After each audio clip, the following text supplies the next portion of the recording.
Hello students, welcome to the online classes provided by MDN Public School of Kalayat. मैं मनीषा धीमान आप लोगों को 8th class के लिए इंग्लिश लिटरेचर पढ़ा रही हूँ और आप लोगों की दो बुक हनी ड्यू और इट्स सो हैपेंड में से इट्स सो हैपेंड का फर्स्ट चैप्टर कंप्लीट हो गया है और हनी ड्यू का फर्स्ट चैप्टर कंप्लीट हो चुका है, बेस्ट क्रिसमस प्रेजेंट, और साथ में आप लोगों की जो फर्स्ट पोएम है उसकी रीडिंग हम कर चुके हैं।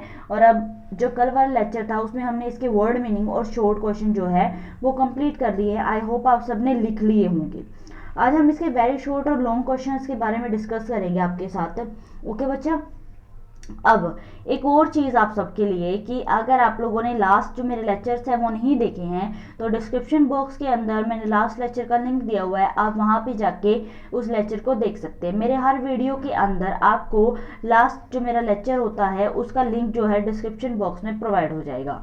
आप अपनी फेयर नोटबुक जो है वो साथ साथ बनाते रहिए और फेयर नोटबुक के लिए भी मैंने अलग से इसी चैनल पे एक वीडियो बनाई हुई है कि आप लोगों ने 2 नोटबुक लगानी है, अदरवाइज आप एक मोटे रजिस्टर से ही 2 पार्ट्स कर लेंगे और दोनों को उसमें लिखेंगे। जब तक मैं ना कहूँ आप लोग किसी भी बुक में अलग से अपनी मर्जी से कुछ नहीं करेंगे। ये आपका हनी ड्यू का काम चल रहा है तो आप हनी ड्यू की बुक ही नोटबुक ही में इसको करेंगे। ओके, किसी बच्चे को अगर कोई चीज़ नहीं समझ आ रही है तो आप कमेंट बॉक्स में कमेंट करें ताकि इजीली मैं आपकी बात को समझ सकूं और कमेंट बॉक्स में ही कोशिश करूंगी कि आपको जो आंसर है वो समझा सकूं, ठीक है। बट अदरवाइज आपको फिर भी अगर नहीं समझ आता है तो मैं आप लोगों के लिए अलग से ये वीडियो में जब मैं बना रही हूँगी तब आपको बता पाऊंगी। ओके बच्चों, तो आज हम लोग क्या करेंगे, आज हम लोग हमारे मल्टीपल चॉइस क्वेश्चन करेंगे। बट ऐसे नहीं करेंगे, आप लोगों का एक टेस्ट है ये, आप खुद से आंसर करेंगे। मैंने आपको सारी पोएम पढ़ाई, हिंदी इंग्लिश सब, स्टोरी समझ में आई, क्रिकेट के बारे में थी, आई ना बच्चों समझ। तो अब मैं आप लोगों से मल्टीपल चॉइस क्वेश्चन पूछूंगी ऑप्शन देके, जैसे केबीसी करा जाता है उस तरह से, ठीक है। तो आप आंसर करेंगे। What was the cricket customer to, जो क्रिकेट था वो किस चीज के लिए सबसे ज्यादा पागल था? डांस, सिंग, स्लीप या ईट? बताओ भाई, किस चीज के लिए वो काफी ज्यादा उत्सुक रहता था? क्या करता था सबसे ज्यादा? बोलो बोलो। सिंग। क्या करता था? सिंग। तो आंसर क्या है इसका? सिंग। ओके, नेक्स्ट क्वेश्चन अब आ गया हमारे पास। आंसर नहीं दिखना चाहिए भाई तुमको बिल्कुल भी, टेस्ट है ये आप लोगों का एक तरह से।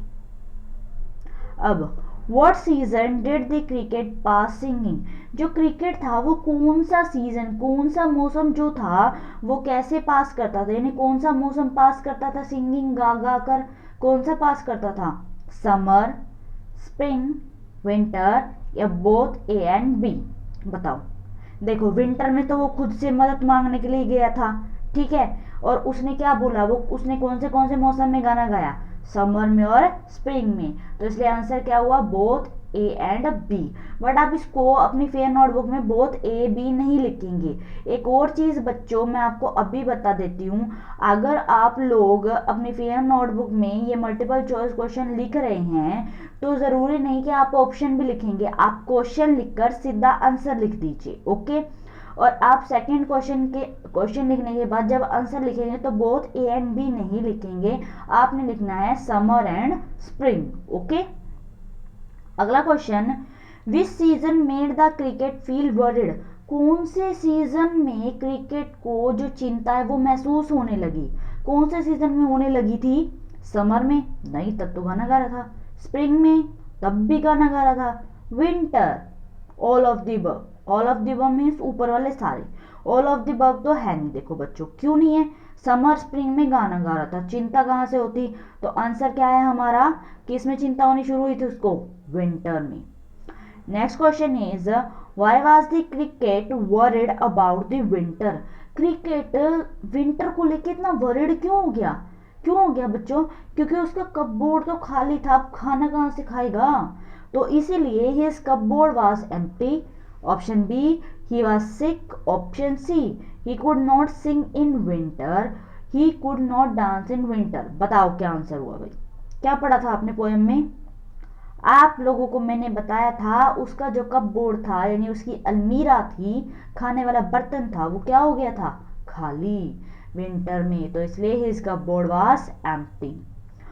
What did the cricket need in winter, cricket को विंटर में किस चीज की नीड पड़ी? Shelter, food, both A and B, none of the above. देखो, वो चींटियों के पास शेल्टर और फूड दोनों मांगने गया था, तो इसलिए इसका आंसर क्या हो गया? शेल्टर एंड फूड, यानी both A and B. What did the cricket wish?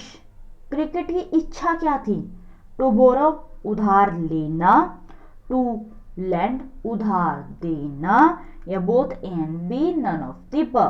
क्या इच्छा थी बच्चों उसकी? कि वो उधार दे या नहीं दे। क्या थी?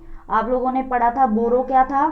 बोरो मीन्स उधार लेना किसी से, यानी उधार लेना, और लैंड मीन्स उधार देना। बोथ ए एंड बी, उसकी इच्छा थी उधार लेने की। वो क्या चाहता था? कि वो क्या करे? उनसे बोरो करे। अगला question, where did the cricket go to seek help? क्रिकेट किसके पास गया हेल्प के लिए? फार्मर के पास, आंट के पास, गोड के पास, या फ्लावर के पास? किसके पास गया? सबको पता है किसके पास गया?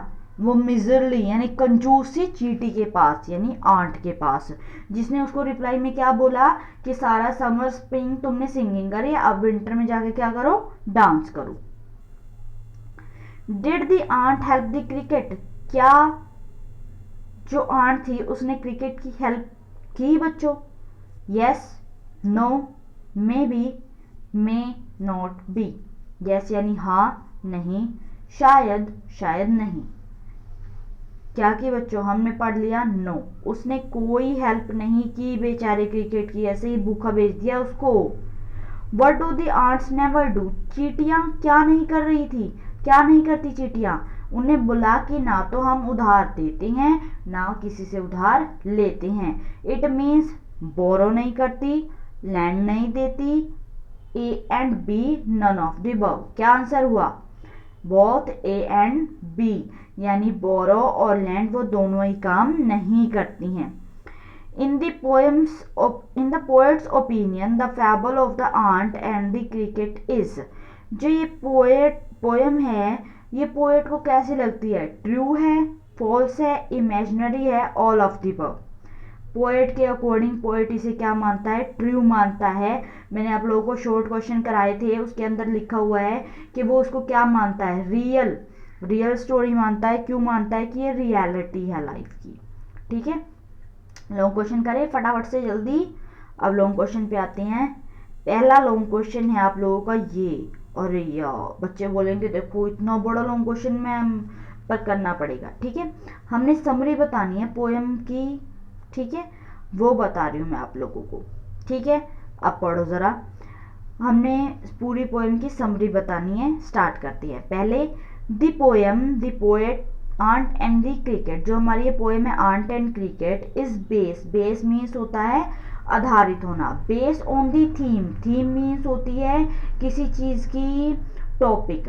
Base on the theme that if you don't work. इसकी थीम यानी इसका टॉपिक क्या है? इफ, अगर, यू डोंट वर्क, अगर तुम काम नहीं करोगे, तो अगर तुम काम नहीं करोगे, you will have to live without food, तो तुम्हें क्या करना पड़ेगा? You will have to live, तुम्हें रहना पड़ेगा, विदाउट फूड, बिना खाने के, क्लोथ, बिना कपड़ों के, एंड शेल्टर, बिना आश्रय के। द पोएट ऑल्सो एडवाइज, जो पोएट है वो एडवाइस, सलाह भी दे रहा है अस, हमें, दैट की वी शुड सेव, हमें शुड चाहिए, सेव बचाना, हमें बचाना चाहिए, समथिंग कुछ, in advance for, advance means पहले ही, फॉर के लिए, the coming hard days of our life, हमें पहले ही कुछ बचा कर रखना चाहिए आने वाले, कमिंग आने वाले हार्ड डेज के लिए, किसके? अपने लाइफ के। In this poem the poet gives an example, इस पोएम में पोएट हमें एग्जाम्पल देता है ऑफ एन आंट, उस आंट की, who does not do any work, जो कुछ काम नहीं करती है, in good time, good time. ठीक है, good time in the sense बच्चों कि उस आंट ने विंटर टाइम में काम नहीं किया। क्यों नहीं किया बच्चों? क्योंकि उसने सारी गर्मी उसने अपने लिए फूड स्टोर किया है।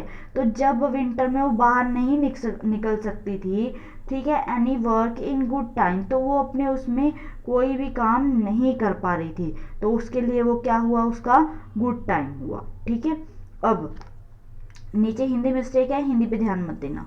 He spent his summer and spring in singing happy songs। वो जो क्या थी, वो जो झिंगूर था, झिंगूर के लिए झिंगूर ने क्या किया, स्पेंड किया अपना सारा जो टाइम था, स्पेंड कर दिया। किस पे स्पेंड कर दिया, किस पे स्पेंड किया बच्चों, समर में और स्प्रिंग में हैप्पी सॉन्ग्स गाकर। But when winter comes, but जब विंटर आई, कम्स आ रही थी, जब विंटर आई, ही सफर्स मीन्स पीड़ित हुआ, फ्रॉम स्टारवेशन, तब वो भूखमरी से पीड़ित हुआ। ठीक है, he goes to an ant for food, वो कहाँ गया, आंट के पास गया फूड के लिए, and shelter, and was turned out bare hand. Bare hand means होता है खाली हाथ लौटना, बेयर मीन्स खाली, हैंडेड मीन्स हाथ, तो उसे खाली हाथ टर्न मुड़ना पड़ा।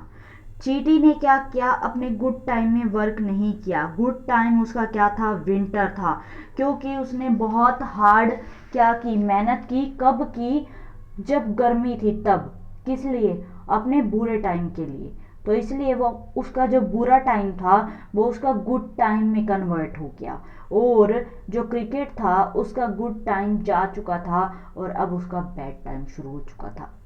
ठीक है, नेक्स्ट आप लोग स्टैंजा लिखोगे। जैसे कि बच्चों आप लोगों को पता ही है कि आपको स्टैंजा करवाया जाता है ना। आपके दो लॉन्ग क्वेश्चन होते हैं, एक जो आपको इजीली बिल्कुल इजी पड़े, ठीक है, वो मैं करवाती हूँ आपके लिए, एक स्टैंजा।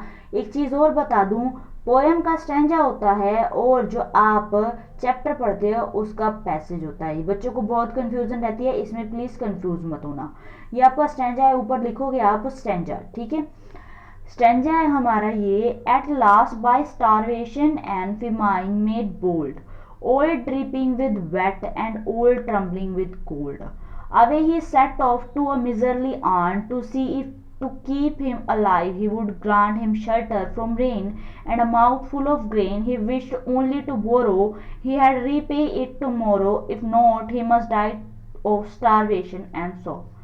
देखो क्या बोला गया, भूखमरी हो गई थी, बहुत ज्यादा अकाल पड़ गया था, वेट जो था ड्रिपिंग टपक रहा था पानी, कोल्ड हो चुका था काफी, और फिर वो किसके पास गया, एक कंजूस सी चींटी के पास गया।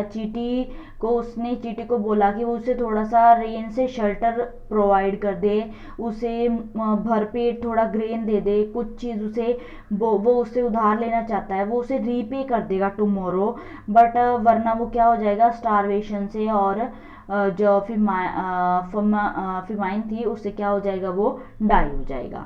ठीक है, अब क्वेश्चन आपको लिए, what made the cricket bold, cricket को बोल्ड यानी नीडर किसने बना दिया था, स्टारवेशन एंड फिमाइन ने, यानी भूखमरी ने उसको बोल्ड बना दिया था। अगला question, why was he trembling, वो क्यों ट्रम्बलिंग कर रहा था बच्चों, देखो जरा, ऑल ट्रम्बलिंग विद कोल्ड, वो कोल्ड से और वेट से ट्रम्बलिंग कर रहा था। अगला question, where did he go, कहाँ पर गया वो, यहाँ देखो, away he set off to a miserly ant, कहाँ गया, he went to the miserly ant यानी कंजूस चींटी के पास। Why did he go there, वो वहां पर क्यों गया बच्चों, वो उससे थोड़ी सी बैग यानी भिक्षा मांगने गया था, फॉर शेल्टर एंड फूड, खाने के लिए और छत के लिए। What will happen to him if the aunt did not help him, उसके साथ क्या हुआ होगा अगर आंट ने उसकी हेल्प नहीं की होगी। इफ द आंट अगर उसकी हेल्प नहीं की होगी ना, तो वो मर गया होगा, किससे, स्टारवेशन से और सॉरी यानी दुख से।